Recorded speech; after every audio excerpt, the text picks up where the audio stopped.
I've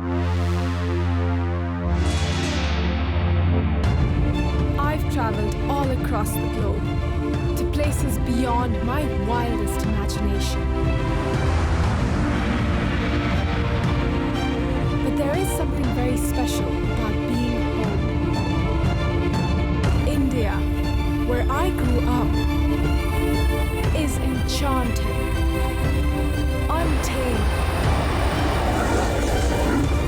and more diverse than almost anywhere else on Earth.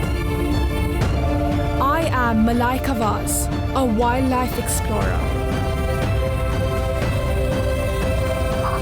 I'm traveling across the country, unraveling the mysteries it holds. Hidden wild places, elusive animals, and untold stories. Join me on this adventure as I explore how species survive in the 21st century and meet the people that can't imagine a world without them.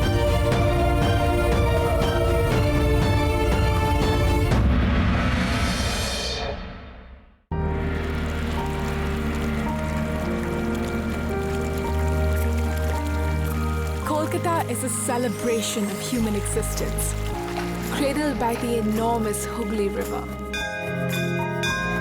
Every street filled with charm, and every corner has something unexpected.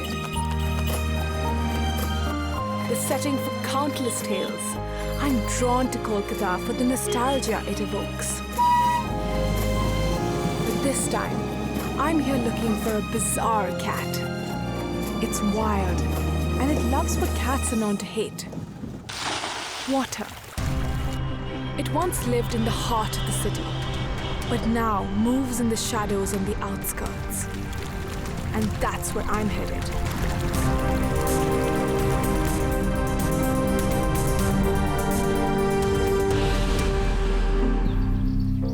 I am in Amta, in West Bengal's Howrah district, just an hour away from the capital.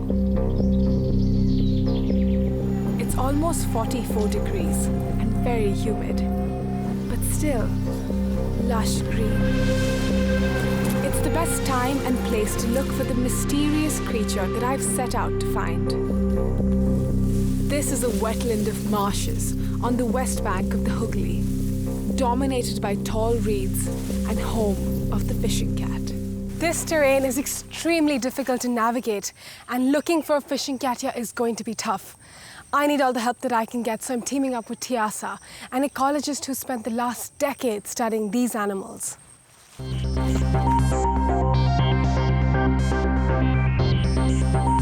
I think the fishing cat chose me. The locals always used to describe this small tiger-like creature pouncing into the water for fish, and they called it the Mach Bagha, which literally translates to the fish tiger. There was this newspaper reporting of a dead fishing cat, and it said a civet cat killed in Howrah. And I knew where to work next. So what are some of the methods you've been using to understand the life of this cat? I started with what most people would abhor using. It's like I studied their poops. And then we also moved on to camera traps to study their behavior and monitor their population. And we found most of their signs by reed beds in this landscape and also by the ponds. We have been neighbors for eternity. So fishing cats and humans go way back. Yeah, they do. What are my chances of seeing one while I'm here? Depends on them whether they want to be seen by us. So yeah, let's hope for the best. Yeah. Fishing cats and humans have similar preferences. Landscapes rich in fish and silt. But the small elusive cat only comes out under the cover of darkness.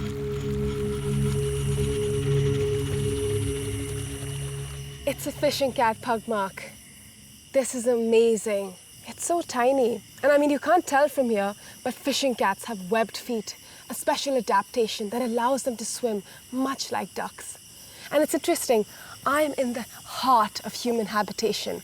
There's a village right behind me and a fishing cat Pugmark here. We wait till people retire for the night.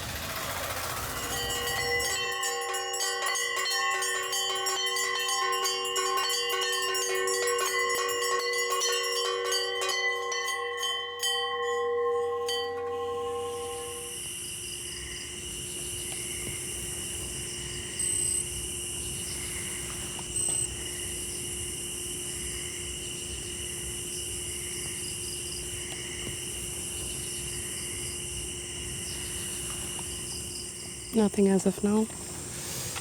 We just have to keep waiting here. Yeah. Keep looking. That's the king coming, taking his time. I just still can't wrap my head around the fact that there's a village right here. And this is prime fishing cat habitat. Yeah, this is right off somebody's backyard, and there's a pond with fishes that both cats and humans prefer. Do fishing cats like some ponds more than others? This kind of a pond would be ideal with the sloping bank and the shallow waters, because the kind of fishes that they prefer are shallow water fishes. So they have to have, that space to kind of sit on the banks and kind of, see the water for movement and then jump in.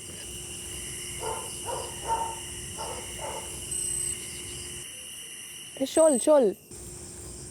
Oh, snakehead. That's a good sign.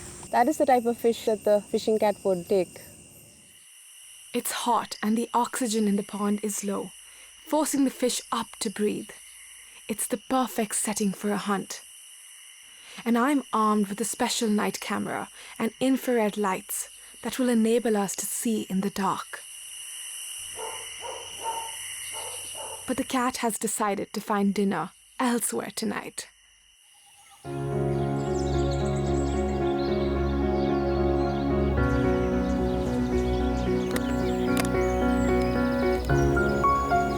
We didn't see a fishing cat last night, but hopefully the camera traps have picked up something.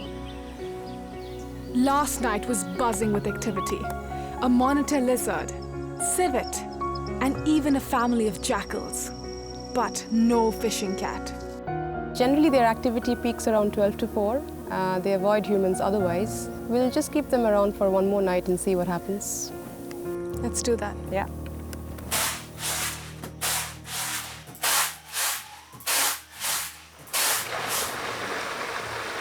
Communities that live alongside fishing cats have an intricate understanding of their lives. Getting an insight into this relationship might help me find what I'm looking for.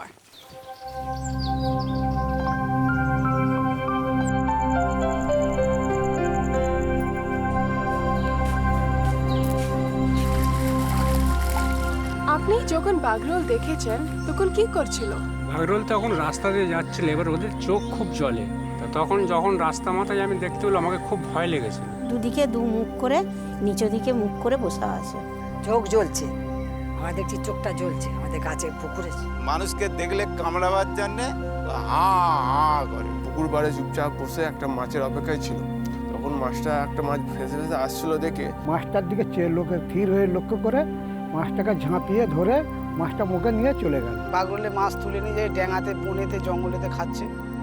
খেয়ে দিয়ে খালি পেটের কাছে একটুখানি পড়ে আছে, বাদ বাকি আর কিছু খায় না। পুরো সব ডাঙা পাড়া মাছটা খেয়ে নেয়। ওরা জঙ্গলের মধ্যে থাকে, জঙ্গলে ঢুকে। বাগরোল রোজেরই আমাদের মাছ খেয়ে পুকুর থেকে তুলে নিয়ে যায়, দুটো তিনটে পুকুর থেকে তুলে নিয়ে চলে যাচ্ছে। আর আমরা সাধারণ মানুষ এই মাছ চাষ করে খাই, ধান চাষ করে খাই। Fish is everywhere in Bengal, from its oldest literature to modern culture, and a part of every meal.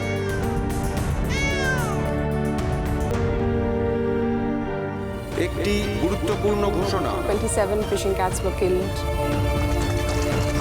It's a fishing cat!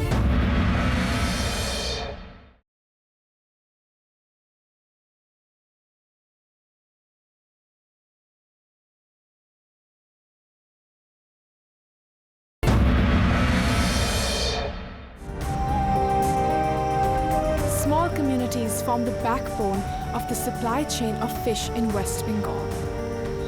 Every fish taken away from their ponds is a huge loss to them.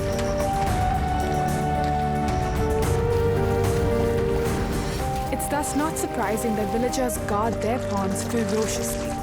And so, fishing cats are turning to other prey. Goats. Attacks escalate in summer when the ponds dry out, and people go after fishing cats when their goats are taken. Have there been a lot of retaliatory killings in this area? There was, like in 2010-11, we did a district-wide survey, and in that, 27 fishing cats were killed from an area of 1,600 square kilometers, and in these villages, which are 32 square kilometers, there were 6 fishing cats which were killed in 15 months. Tiasa is now working to end this conflict. She's camera trapping wetlands in 18 villages, which are still the stronghold of the fishing cat. And for this, she's involving the residents. It's called the Know Thy Neighbour project, where people contribute to identifying individual cats and recording behavior that is otherwise difficult to observe. In turn, they get compensated for goats that are lost to attacks from the cat.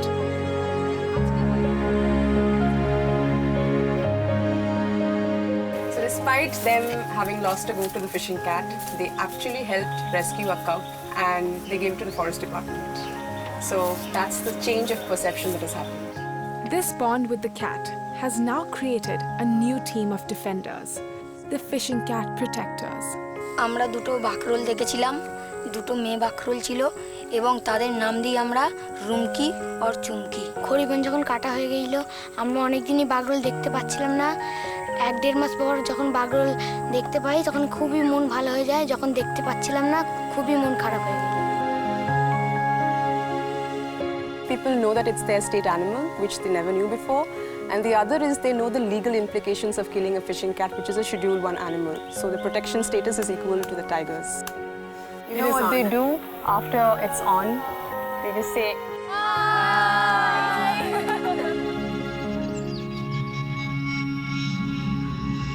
These marshes consist of hundreds of smaller ponds that are spread over many square kilometers, and predicting where a fishing cat may turn up on any given night is close to impossible. I'm going to be staying up tonight with the fisherman who is guarding his pond.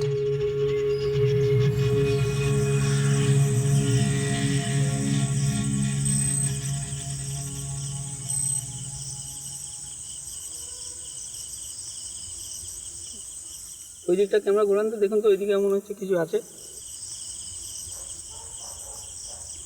আরে দাদা, শিয়াল শিয়াল এখানে অনেক শিয়াল আছে।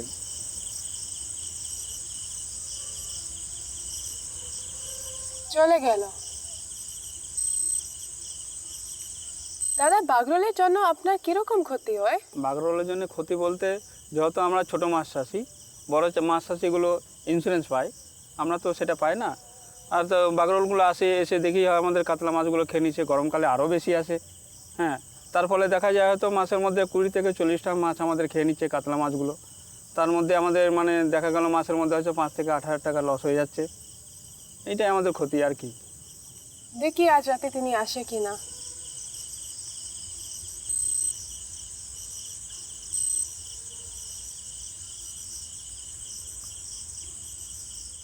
এটা কি বাগরোল? হ্যাঁ হ্যাঁ, এটা তো বাগরোল। সত্যি? It's a fishing cat.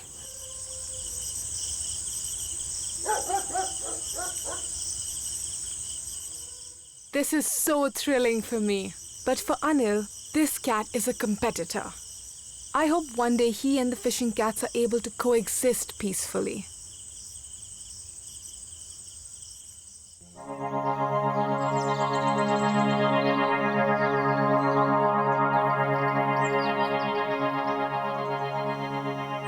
Last night, I had a fleeting glimpse of the fishing cat right here. But for the fishermen that I was sitting up with, sightings like these are a daily occurrence. These small cats and people have a constant tussle for the same resources. But this isn't the biggest challenge that the fishing cat faces today. The larger unseen driver that is really pushing them towards the edge is the rampant change in landscape. Reeds are called khori in Bengali. Their roots absorb excess nutrients, keeping the water filtered so it can support life. Traditionally, communities harvest reeds to use them as support for beetle leaf vines. But Howrah is seeing a dramatic shift in land use practices. And this is just the start of the problems for the fishing cats. Wetlands are the first barriers to flooding, and they are storehouses of water, nutrients and carbon, but they are unfortunately being seen as wastelands, and there's a rush to reclaim them.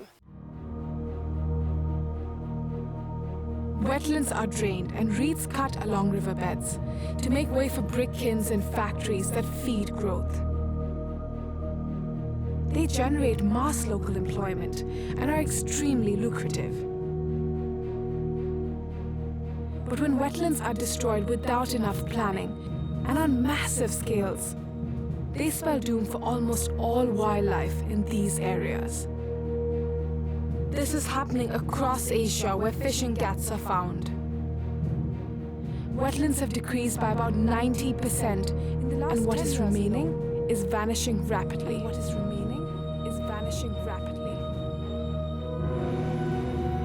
No one can ascertain yet how this habitat loss has affected the populations of these species. The felines once thrived in marshes and mangroves starting from the Indus Valley in Pakistan, through floodplains in the subcontinent, to the islands of Southeast Asia. Today, they are hanging by a thread in almost all of their range countries. In some of these, there aren't even enough individuals to form healthy, self-sustaining populations.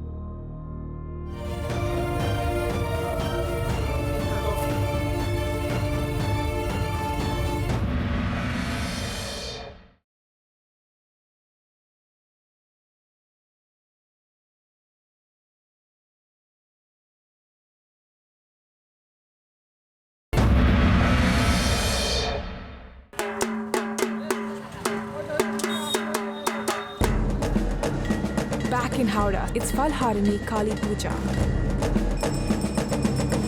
What it coincides with is the culmination of a month-long tribal hunting festival. Small hunts take place around the state, but on this day, large crowds seek protection in numbers and illegally hunt a host of threatened species, including fishing cats. It doesn't just stop there. Wild meat and skin is a lucrative business, and hunters use the railways to transport them. This year, the team has roped in people from in and around Kolkata and Howrah, the railways and the police, to stop the trade at this stage. একটি গুরুত্বপূর্ণ ঘোষণা rail সীমানার মধ্যে জীবিত বা মৃত কোনো বন্য প্রাণী কিংবা অস্ত্র শস্ত্র নিয়ে আসা থেকে ভারতীয় আইনানুসারে দণ্ডনীয় অপরাধ এর জন্য 25,000 টাকা পর্যন্ত জরিমানা এবং 7 বছরের জেল বা কারাদণ্ড হতে পারে Catching a small-time poacher is a small victory, but everyone here is aware that the problem is bigger and involves middlemen, suppliers and consumers across India.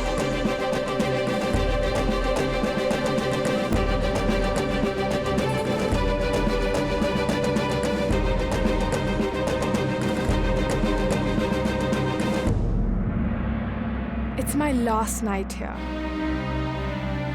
After spending the day with carcasses strewn around, seeing a fishing cat in action in the wild will mean so much more to me. If I'm able to film them living freely, the community will see for themselves that they are doing something right.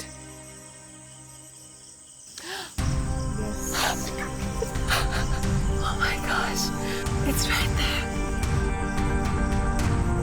Let me turn on the infrared. This is so exciting, Tiasa. Yeah. I think it's a female. Face looks smaller and because of that the ears also look bigger in comparison to a male. We are so lucky to have got a fishing cat on the hunt. She looks like she's dozing off, but she's actually wide awake. This is a strategy. She's watching the water from the corner of her eye, waiting for the fish to come up to the surface.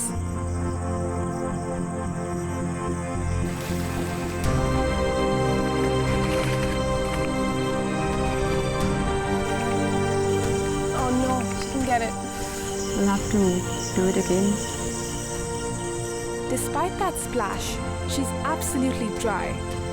That is because of the way these felines have evolved and adapted to living in wet conditions. Their fur is double-coated and waterproof.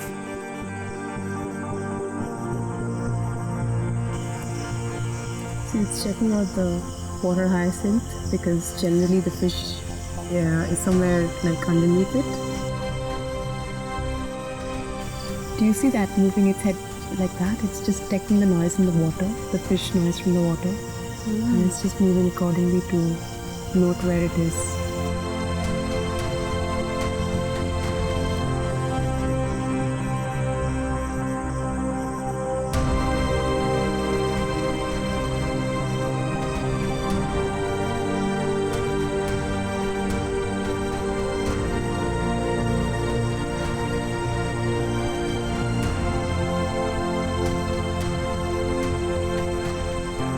So smooth, wasn't it? The fish just effortless. I can't wait for us to show this to the people who live around here. I think it will be quite invaluable for our Know Thy Neighbours campaign. পাখির চোখের থেকে যে আমরা দৃশ্যটা দেখি তাতে আমার মনে হয়েছিল যে আপনাদেরও দেখাই যে কি সুন্দর লাগে ওপর থেকে দেখতে। এই জায়গার মধ্যে আমাদেরই পড়শি হয়ে কারা আছে তার মধ্যে একজন হচ্ছে আমাদের রাজ্য প্রাণী যেটা হচ্ছে মাছবাঘা বা বাঘরোল। সেটা একটু পরে আমরা দেখাবো।